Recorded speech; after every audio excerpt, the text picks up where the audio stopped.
अस्सलाम वालेकुम हज़रत। वालेकुम अस्सलाम। हज़रत मेरा एक सवाल है जी कि जैसे हम लोग जब रात को या दिन को किसी टाइम खाना खाते रहते हैं तो वहाँ पे जी बिल्लियाँ अगर बैठ जाती हैं जी या कुत्ते अगर खड़े हो जाते हैं जी तो ज़्यादातर लोग उन्हें मार के भगा देते हैं जी या कुछ लोग उन्हें डांट करके भगा देते हैं। जी तो मुसलमान को ऐसा करना चाहिए, इसके बारे में हदीस में कुछ है?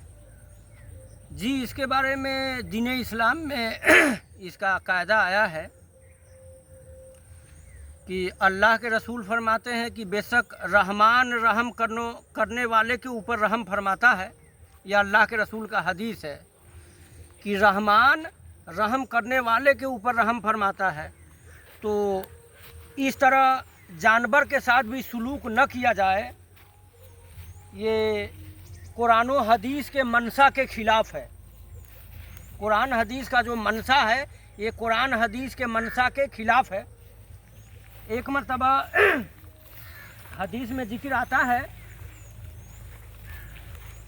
अल्लाह के रसूल फरमाते हैं कि एक खातून थी जो बहुत ही नेकोकार थी, बहुत ही इबादत गुजार थी, मगर उसने की क्या कि एक मरतबा किसी बिल्ली को उसने बांध दी और वो बिल्ली बंधे बंधे भूखों प्यास से मर गया।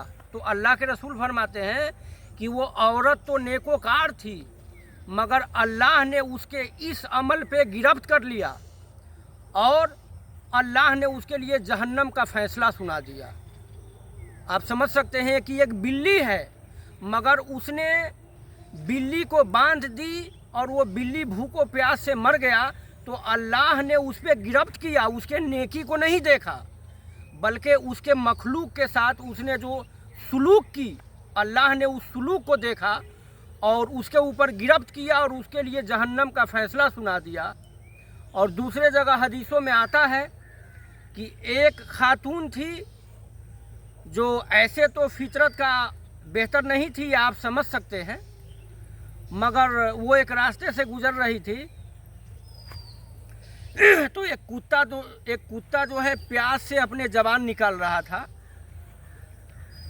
तो वो खातून जो है उस कुत्ते को अपने कोशिश करके कुछ पानी पिलाई, यानी उससे जो कोशिश हुआ वो कोशिश करके वो खातून उस कुत्ते को पानी पिलाई, जबकि वो लेडी जो थी वो मतलब अल्लाह उसके रसूल के नाफरमान थी मगर अल्लाह ने उस खातून ने कुत्ते के साथ जो सुलूक की, तो अल्लाह ने इस सुलूक के ऊपर उसके लिए जन्नत का फ़ैसला सुना दिया। आप ये समझ सकते हैं कि मतलब अल्लाह अपने मखलूक का कितना ख्याल रखता है। इधर आप देख सकते हैं बिल्ली के साथ उसने बेहतर सलूक नहीं की तो अल्लाह ने जहन्नम का फ़ैसला सुना दिया, हालांकि वो नेकोकार थी।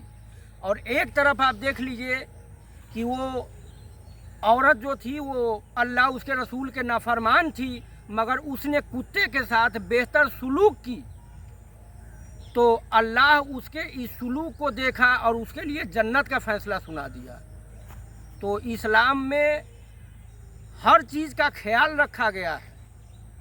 आप ये ना सोचें कि कुत्ता है या बिल्ली है या चींटी है तो हम जिस तरह चाहे उसके साथ सलूक करें, ऐसा नहीं है। अल्लाह और उसके रसूल के नज़दीक हर चीज़ का ख्याल रखा गया है। आप ये समझ सकते हैं कि जो कुत्ते होते हैं, एक मर्तबा एक बुजुर्ग के पास एक अल्लाह के वली थे, उनसे मिलने के लिए कोई बुजुर्ग गए तो देखे क्या कि वो कुत्ते को रोटी खिला रहे थे। तो जो कुत्ते को रोटी खिला रहे थे उनसे किसी ने मिलने गया तो वो सलाम करके और बैठ गए, और वो जो बुजुर्ग थे वो कुत्ते को रोटी खिलाते रहे।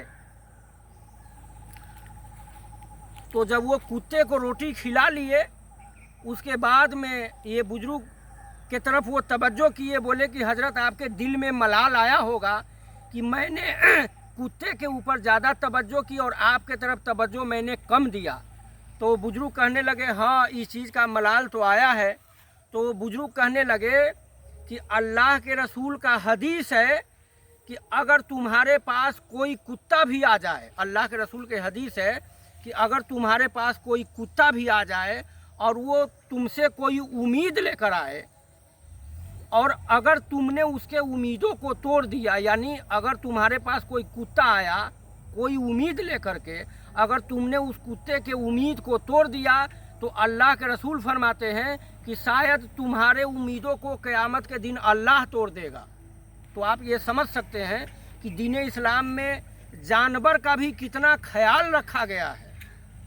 अल्लाह के रसूल फरमाते हैं कि अगर कुत्ता भी आए तुम्हारे पास कोई उम्मीद लेकर के, और उसके उम्मीद को अगर तुम तोड़ दो, तो शायद क़यामत के दिन अल्लाह तुम्हारे उम्मीदों को तोड़ देगा। तो आप ये समझ सकते हैं कि कुत्ते का भी दीन इस्लाम में कितना ख्याल रखा गया है।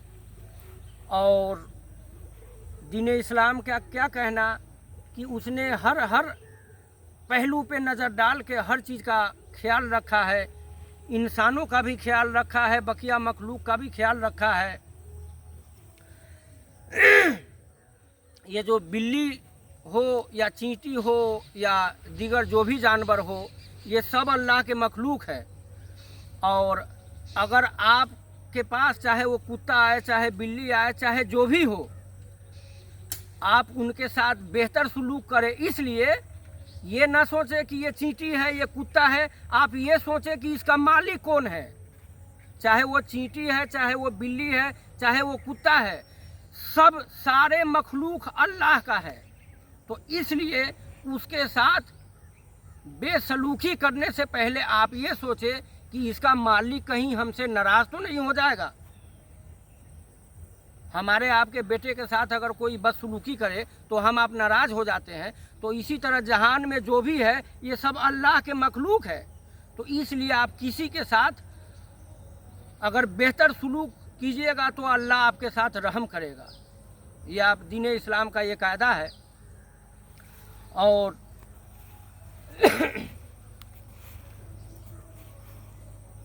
ये आप समझ सकते हैं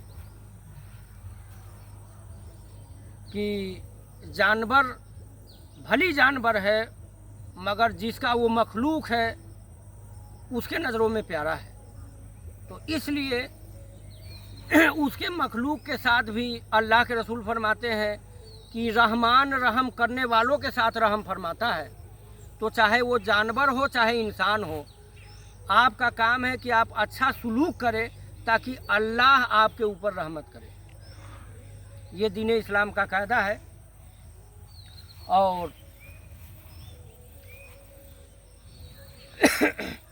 कुत्ते के बारे में तो आप जानते ही हैं कि कुछ वली थे जिनके पीछे कुत्ता लग गया, एक कुत्ता। और वो असहाबे कहफ का वाक़या, इसका जिक्र कुरान में आया हुआ है। असहाबे कहफ के या तो वो 3 वली थे, या तो वो 5 वली थे, या तो वो 7 वली थे। असहाबे कहफ के कुछ वली अपने ज़माने के बादशाह से कतरा करके जो है ये किसी पहाड़ के खोह में चले गए। ये मैं कुत्ते का वाक़या आपको बता रहा हूँ कि कुत्ता भी किस तरह वफादार होता है। तो अल्लाह के कुछ वली थे जो अपने ज़माने के बादशाह के वजह से पहाड़ के खोह में चले गए, तो वो कुत्ता भी उनके पीछे पीछे चला गया। तो अल्लाह के वली उस कुत्ता को कंकर उठाकर ऐसे मारे कि तू कुत्ता है, तू भौंकेगा तो हम पकड़ लिए जाएंगे। तो ये कुत्ता 2 टांगों पर खड़ा हो गया। रावी रिवायत करते हैं कि ये कुत्ता 2 टांगों पे खड़ा हो गया और अल्लाह से कहने लगा कि ऐ रब मेरे, तू मुझे ज़बान दे ताकि मैं तेरे महबूब वली से बात कर सकूं कि ये मुझे मारते क्यों हैं। तो अल्लाह ने या उनको ज़बान दिया या फिर वली को ये समझ दिया कि ये कुत्ते को बात को समझ ले। तो कुत्ते ने कहा कि तुम मुझे क्यों मारते हो, क्यों भगाते हो। तो वलियों ने कहा कि तुम कुत्ता हो, तुम भौंकोगे तो मैं पकड़ लिए जाऊंगा। तो कुत्ते ने कहा कि मैं कुत्ता तो ज़रूर हूँ, मगर अल्लाह के वली के ऊपर अपने जान को निछावर कर दूंगा। अगर आपके पीछे कोई आएगा आपको पकड़ने के लिए तो मैं कुत्ता तो हूँ, मगर आपके ऊपर अगर कोई वार करेगा तो आपके ऊपर वार से पहले मैं अपना जान दे दूंगा। तो अल्लाह के वली समझ गए اور اس کتے کو بیٹھنے دیا تو اس پہاڑ میں اللہ کے ولی 309 برس رہے. کتنا؟ 309 برس. تو آگے قرآن کہتا ہے کہ 309 برس تو وہ ولی پہاڑ میں رہے، مگر ان کے فیض سے 309 برس تک کتا بھی زندہ رہا. یہ اللہ یعنی کتے نے اللہ کے محبوبوں کے ساتھ وفاداری نبھایا تو اللہ نے اس کتے کو فیض یہ دیا کہ ولی تو زندہ تھا ہی، اس ولی کے فیض سے کتے بھی زندہ تھے 309 برس تک. تو پھر آگے کیا کیا؟ آگے قرآن کہتا ہے کہ یہ میرا محبوب ولی جب قیامت کے روز جنت میں جائے گا تو ان کے خادم کتے کو بھی ہم جنت میں ڈال دیں گے. یہ قرآن کا حکم ہے کہ یہ اصحاب کہف جو میرا محبوب ولی ہے، اس کو جب میں قیامت کے روز جنت میں ڈالوں گا تو ان کے خادم کتے کو بھی میں جنت میں ڈال دوں گا. تو آپ دیکھ لیجئے کتے کے وفاداری پہ اللہ نے صلہ یہ دیا کہ جہاں وہ ولی جنت میں جائیں گے وہاں ان کا خادم کتے بھی جنت میں جائیں گے. تو دین اسلام میں جانور کا بھی بہت خیال رکھا گیا ہے. یا اب آپ کے ایک میں بات بتا دوں، ابھی عام طور سے لوگ کھانا پینا بناتے ہیں اور بہت لوگ ہیں جو گھر چھوڑ کے کبھی کبھی باہر چلے جاتے ہیں تو ان کے برتن کو کتے چاٹ لیتے ہیں، ہے نا. تو ابھی تک سائنس میں اس کا کوئی حل نہیں ہے کہ جس برتن کو کتا چاٹ لے وہاں کے وہ جو بیکٹیریا ہوتا ہے، جو کیڑا ہوتا ہے، اس کو صفایا کیا جا سکے. سائنس کے پاس اس کا کوئی علاج نہیں ہے.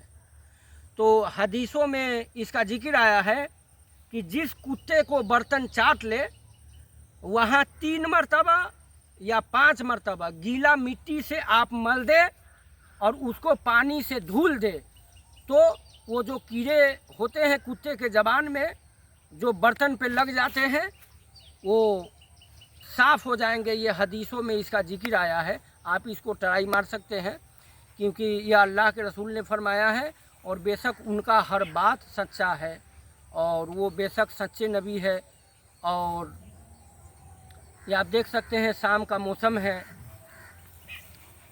اور کتنا سہانا موسم ہے. یہ سب رب کا نظام ہے.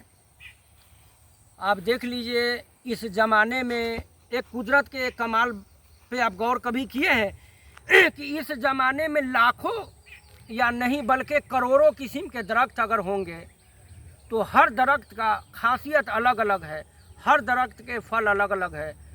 تو میں یہ ان کے لیے بول رہا ہوں جو اللہ کو نہیں مانتے، وہ کبھی اس چیز پہ غور کریں گے کہ اس زمانے میں جو لاکھوں قسم کے درخت ہے آخر اس کو پیدا کون کر رہا ہے؟ کوئی ذات تو ہے جو اس کو پیدا کر رہا ہے. یہ اپنے آپ تو پیدا نہیں ہو رہا ہے، کوئی ہے جو اس کو پیدا کر رہا ہے اور وہ پیدا کرنے والے اگر ہے تو ایک ہی ہے. تو اس لیے اس چیز کا خیال رکھا جائے کہ چاہے وہ جو بھی انسان ہو سبھی کو پیدا ایک ہی ذات ہے جو کر رہا ہے جس کا نام اللہ ہے. تو اگر اور لوگ بھی ہمارے اس بات کو سنیں تو اس پہ غور کریں گے اور اس چیز کو غور و فکر کریں گے. اور بھی کچھ پوچھنا ہے؟ نہیں، بس اتنا ہی تھا.